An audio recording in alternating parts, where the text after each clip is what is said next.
Buenas noches con todos. El día de hoy mi grupo y yo vamos a presentar un tema muy interesante, que es la influencia de los aspectos históricos y culturales en la sexualidad humana.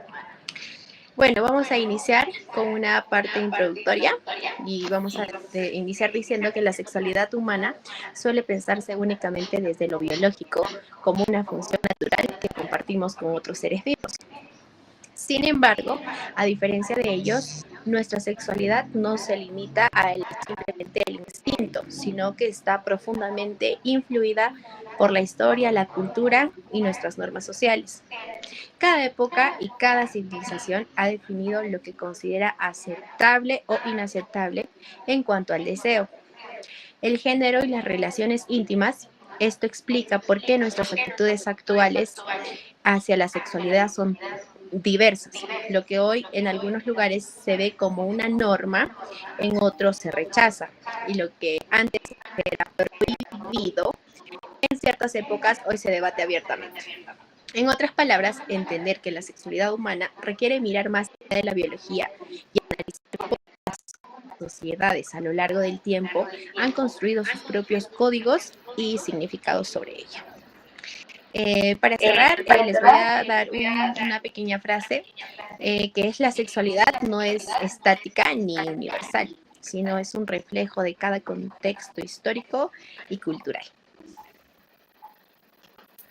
Ok, dando continuidad, voy a hablar acerca de la antigüedad, específicamente Grecia y Roma.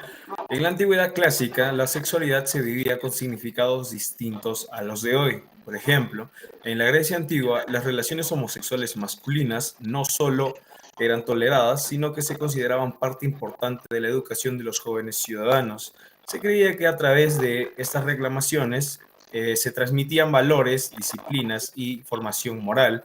En cambio, en la Roma clásica, el enfoque era otro. Allí la sexualidad estaba marcada por el poder y la jerarquía social. Lo importante no era tanto el género de la pareja, sino el rol que se ocupaba. El ciudadano romano libre debía mantener el papel activo, mientras que el pasivo se asociaba con la sumisión y se reservaba para esclavos o personas de menor rango. Estas diferencias nos muestran que no existe una única forma de entender la sexualidad, sino depende de las estructuras y valores predominantes en cada sociedad.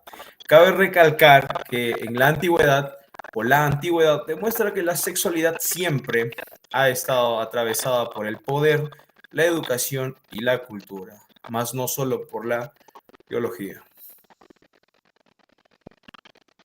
Ya, bueno, para continuar, yo les voy a hablar de parte de la Edad Media y la influencia religiosa, diciéndoles que con el auge del cristianismo en Europa, la visión de la sexualidad cambió radicalmente.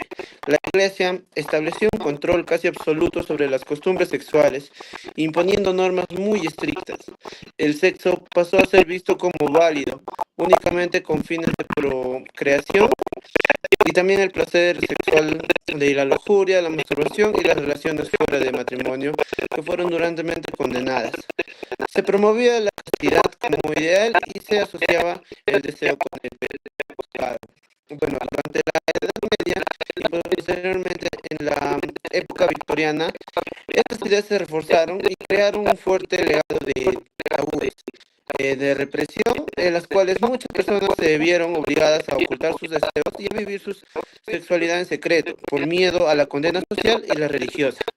Este periodo marcó profundamente a la cultura occidental, y aunque hoy existen más libertades, todavía persisten ciertos prejuicios y tabúes que provienen de aquella época.